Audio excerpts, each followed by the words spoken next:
ब्रह्ममुरारिसुरार्चितलिङ्गं निर्मलभासितशोभितलिङ्गम् जन्मजदुःखविनाशकलिङ्गं तत्प्रणमामि सदा शिवलिङ्गम् देवमुनिप्रवरार्चितलिङ्गं कामदहनकरुणाकरलिङ्गम् रावणदर्पविनाशनलिङ्गं तत्प्रणमामि सदा शिवलिङ्गम्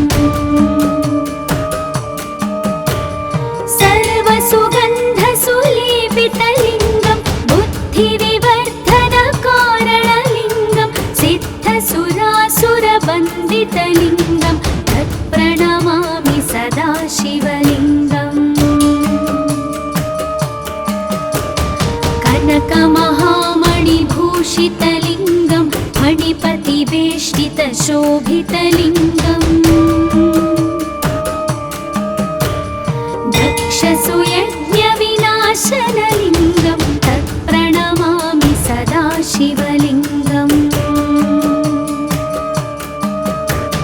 कुङ्कुमचन्दनलेपितलिङ्गं पङ्कजहारसुशोभितलिङ्गम् सञ्चितपापविनाशनलिङ्गं तत्प्रणमामि सदा शिवलिङ्गम्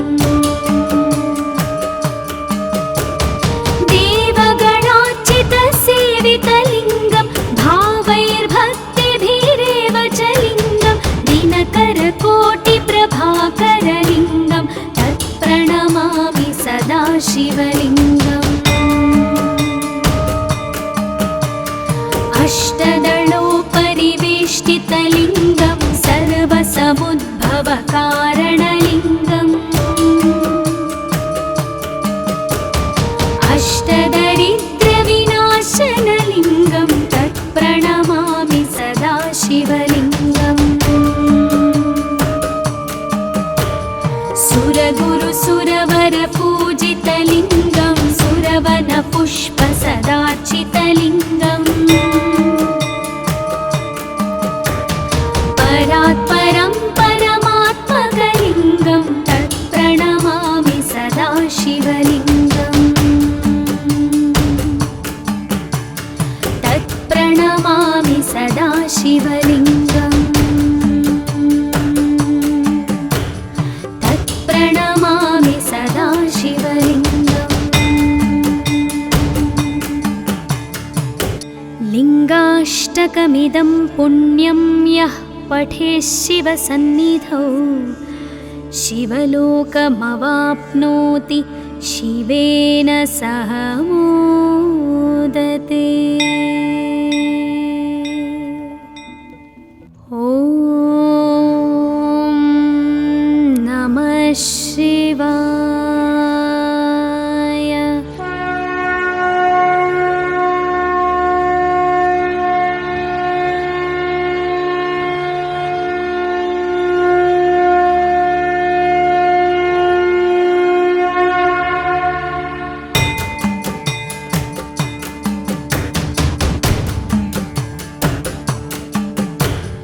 ब्रह्ममुरारिसुरार्चितलिङ्गं निर्मलभासितशोभितलिङ्गम् जन्मजदुःखविनाशकलिङ्गं तत्प्रणमामि सदा शिवलिङ्गम् देवमुनिप्रवरार्चितलिङ्गं कामदहनकरुणाकरलिङ्गम् रावणदर्पविनाशनलिङ्गं तत्प्रणमामि सदा शिवलिङ्गम्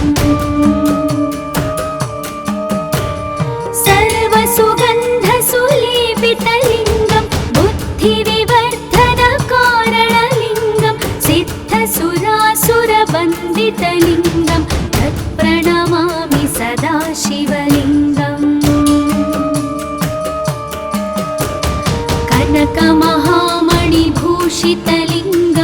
मणिपतिवेष्टितशोभितलिङ्गम्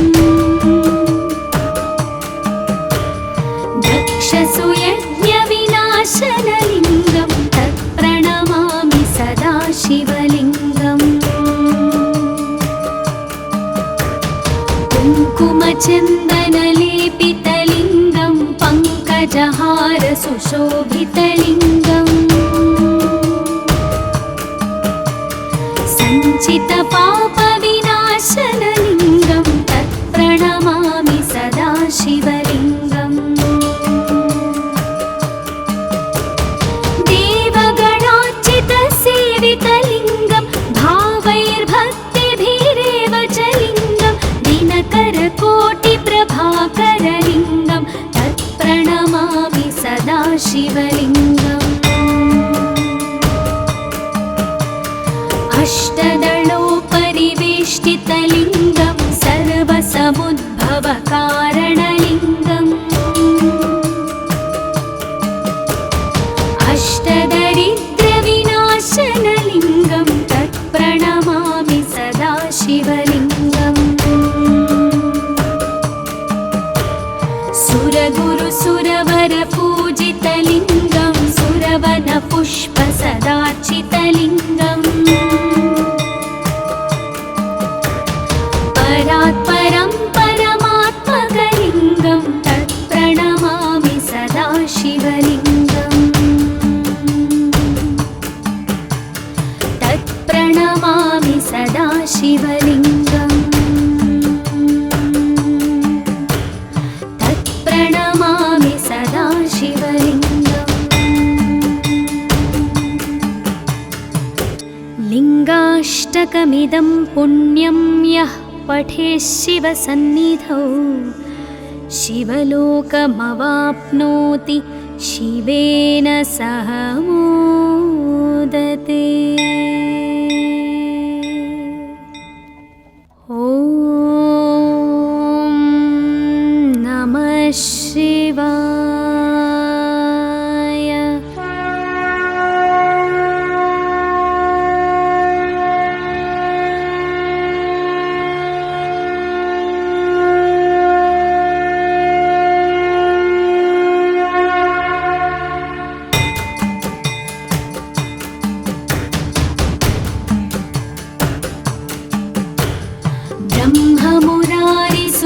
ब्रह्ममुरारिसुरार्चितलिङ्गं निर्मलभासितशोभितलिङ्गम्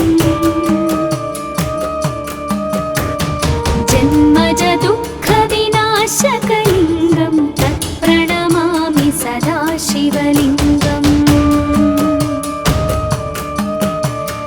देवमुनिप्रवरार्चितलिङ्गं कामदहनकरुणाकरलिङ्गम् रावणदर्पविनाशनलिङ्गं तत्प्रणमामि सदा शिवलिङ्गम् सर्वसुगन्धसुलेपितलिङ्गं बुद्धिविवर्धनकारणलिङ्गं सिद्धसुरासुरवन्दितलिङ्गं तत्प्रणमामि सदा शिवलिङ्गम् कनकमहामणिभूषितलिङ्गं मणिपतिवेष्टितशोभितलिङ्गम् दक्षसुयज्ञविनाशनलिङ्गं तत्प्रणमामि सदा शिवलिङ्गम् कुङ्कुमचन्दनलेपितलिङ्गं पङ्कजहार सुशोभितलिङ्गम्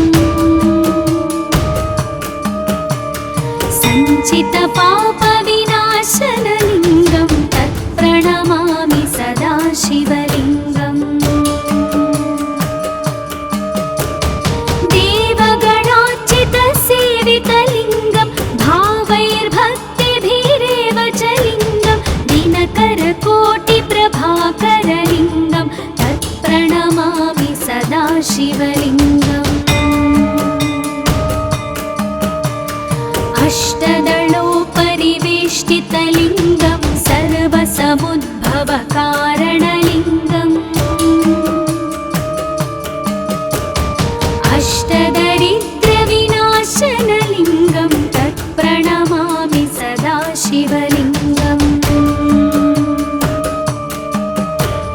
सुरगुरुसुरवरपूजितलिङ्गं सुरवनपुष्पसदार्चितलिङ्गम्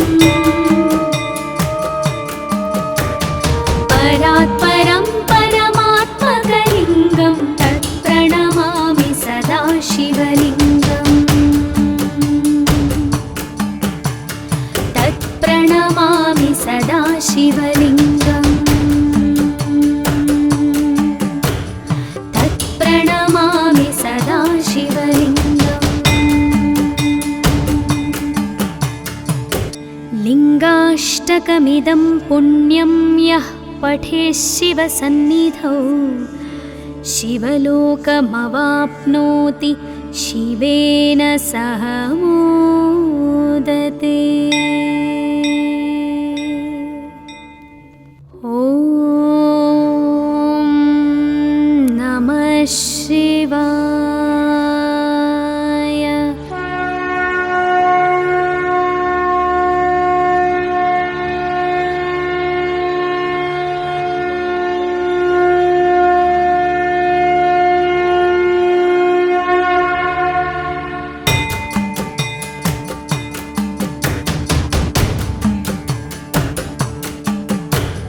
ब्रह्ममुरारिसुरार्चितलिङ्गं निर्मलभासितशोभितलिङ्गम् जन्मजदुःखविनाशकलिङ्गं तत्प्रणमामि सदा शिवलिङ्गम् देवमुनिप्रवरार्चितलिङ्गं कामदहनकरुणाकरलिङ्गम् रावणदर्पविनाशनलिङ्गं तत्प्रणमामि सदा शिवलिङ्गम् सर्वसुगन्धसुलेपितलिङ्गं बुद्धिविवर्धनकारणलिङ्गं सिद्धसुरासुरवन्दितलिङ्गं तत्प्रणमामि सदा शिवलिङ्गम् कनकमहामणिभूषितलिङ्गं फणिपतिवेष्टितशोभितलिङ्गम्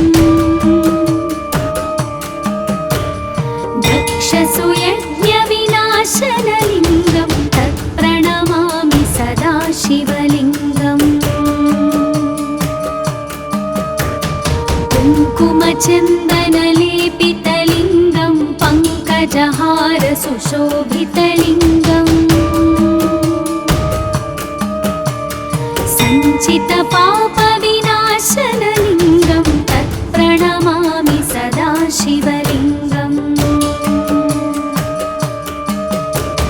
देवगणार्चितसेवितलिङ्गं भावैर्भक्तिभिरेव च लिङ्गं दिनकरकोटिप्रभाकरलिङ्गं तत्प्रणमामि सदा शिवलिङ्गम् अष्टदलोपरिवेष्टितलिङ्गं सर्वसमुद्भवकारणलिङ्गम् अष्टदरिद्रविनाशनलिङ्गं तत्प्रणमामि सदा शिवलिङ्गम् सुरगुरुसुरवरपूजितलिङ्गं सुरवनपुष्पसदार्चितलिङ्गम् परात्परं परमात्मकलिङ्गं तत्प्रणमामि सदा शिवलिङ्गम् तत्प्रणमामि सदा शिवलिङ्गम् तत्प्रणमामि सदा शिवलिङ्गम् लिङ्गाष्टकमिदं पुण्यं यः पठेत् शिवसन्निधौ शिवलोकमवाप्नोति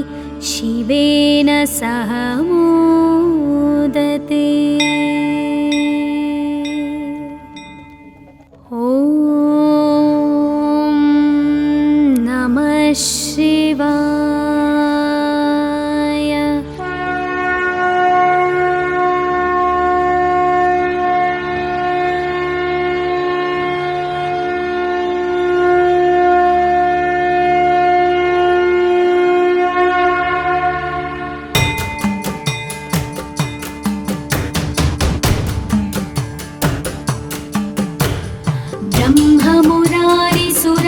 निर्मलभासितलिङ्गं निर्मलभासितशोभितलिङ्गम्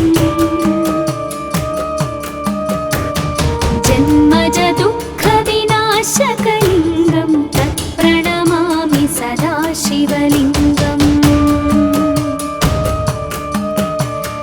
देवमुनिप्रवरार्चितलिङ्गं कामदहनकरुणाकरलिङ्गम् रावणदर्पविनाशनलिङ्गं तत्प्रणमामि सदा शिवलिङ्गम् सर्वसुगन्धसुलेपितलिङ्गं बुद्धिविवर्धनकारणलिङ्गं सिद्धसुरासुरवन्दितलिङ्गं तत्प्रणमामि सदा शिवलिङ्गम् कनकमहामणिभूषितलिङ्गं फणिपतिवेष्टितशोभितलिङ्गम् दक्षसुयज्ञविनाशनलिङ्गं तत्प्रणमामि सदा शिवलिङ्गम् कुङ्कुमचन्दनलेपितलिङ्गं पङ्कजहारसुशोभितलिङ्गम् सञ्चितपापविनाशनलिङ्गं तत्प्रणमामि सदा शिवलिङ्गम्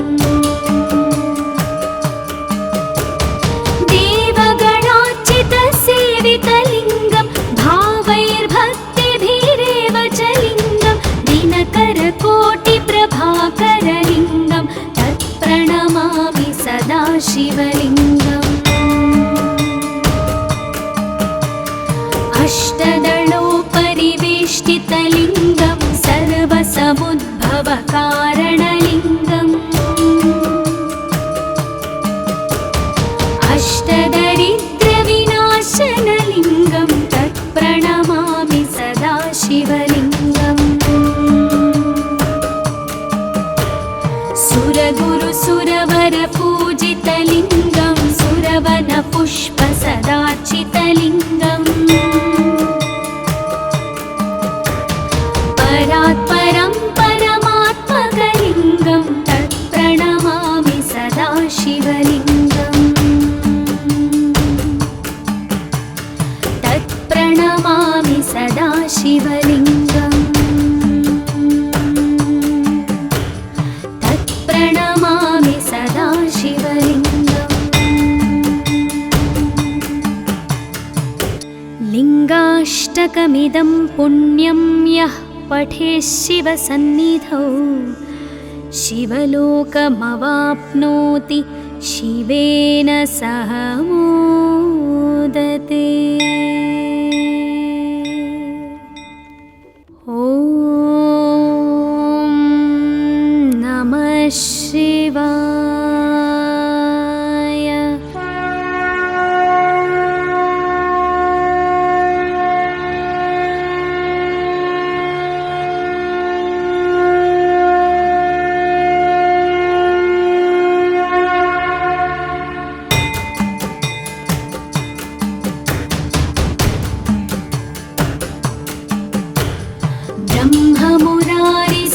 ब्रह्ममुरारिसुरार्चितलिङ्गं निर्मलभासितशोभितलिङ्गम् जन्मज दुःखविनाशकलिङ्गं तत्प्रणमामि सदा शिवलिङ्गम् देवमुनिप्रवरार्चितलिङ्गं कामदहनकरुणाकरलिङ्गम् रावणदर्पविनाशनलिङ्गं तत्प्रणमामि सदा शिवलिङ्गम् सर्वसुगन्धसुलेपितलिङ्गं बुद्धिविवर्धनकारणलिङ्गं सिद्धसुरासुरवन्दितलिङ्गं तत्प्रणमामि सदा शिवलिङ्गम् कनकमहामणिभूषितलिङ्गं फणि फणिपतिवेष्टितशोभितलिङ्गम् दक्षसुयज्ञविनाशनलिङ्गं तत्प्रणमामि सदा शिवलिङ्गम् कुङ्कुमचन्दनलेपितलिङ्गं पङ्कजहारसुशोभितलिङ्गम् सञ्चितपापविनाशनलिङ्गं तत्प्रणमामि सदा शिवलिङ्गम् देवगणार्चितसेवितलिङ्गं भावैर्भक्तिभिरेव च लिङ्गं दिनकरकोटिप्रभाकरलिङ्गं तत्प्रणमामि सदा शिवलिङ्गम्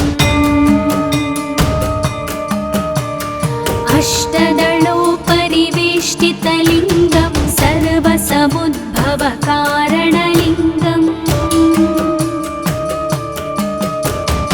अष्टदरिद्रविनाशनलिङ्गं तत्प्रणमामि सदा शिवलिङ्गम् सुरगुरुसुरवरपूजितलिङ्गं सुरवनपुष्पसदार्चितलिङ्गम् परात्परं परमात्मकलिङ्गं तत्प्रणमामि सदा शिवलिङ्गम् तत्प्रणमामि सदा शिवलिङ्गम् तत्प्रणमामि सदा शिवलिङ्गम्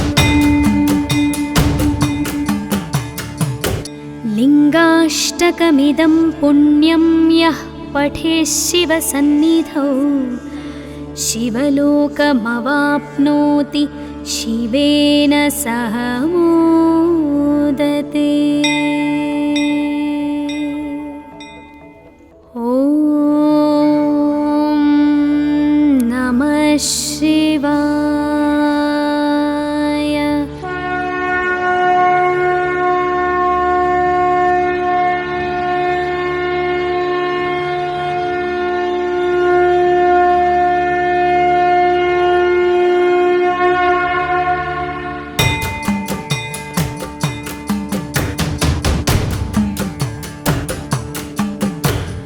ब्रह्ममुरारिसुरार्चितलिङ्गं निर्मलभासितशोभितलिङ्गम्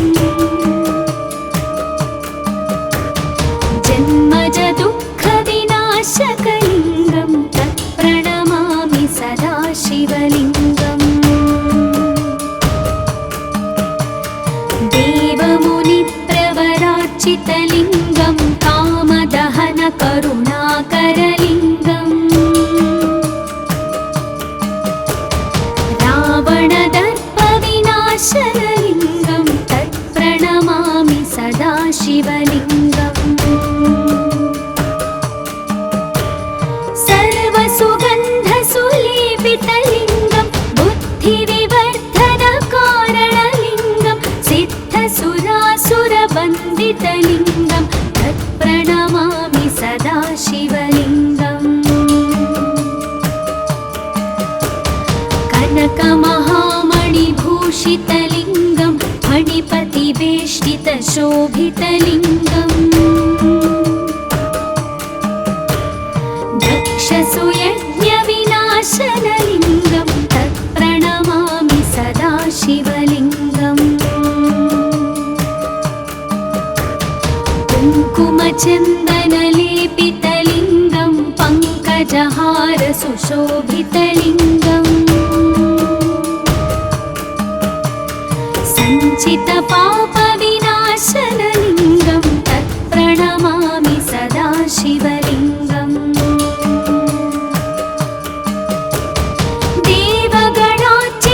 देवगणार्चितसेवितलिङ्गं भावैर्भक्तिभिरेव च लिङ्गं दिनकरकोटिप्रभाकरलिङ्गं तत्प्रणमामि सदा शिवलिङ्गम् अष्टदलोपरि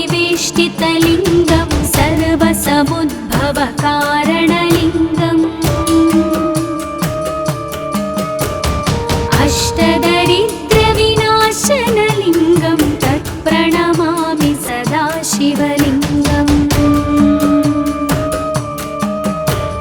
सुरगुरुसुरवरपूजितलिङ्गं सुरवनपुष्पसदार्चितलिङ्गम् परात्परं परमात्मकलिङ्गं तत्प्रणमामि सदाशिवलिङ्गम् तत्प्रणमामि सदाशिवलिङ्गम् तत्प्रणमामि सदाशिवलिङ्गम् लिङ्गाष्टकमिदं पुण्यं यः पठेत् शिवसन्निधौ शिवलोकमवाप्नोति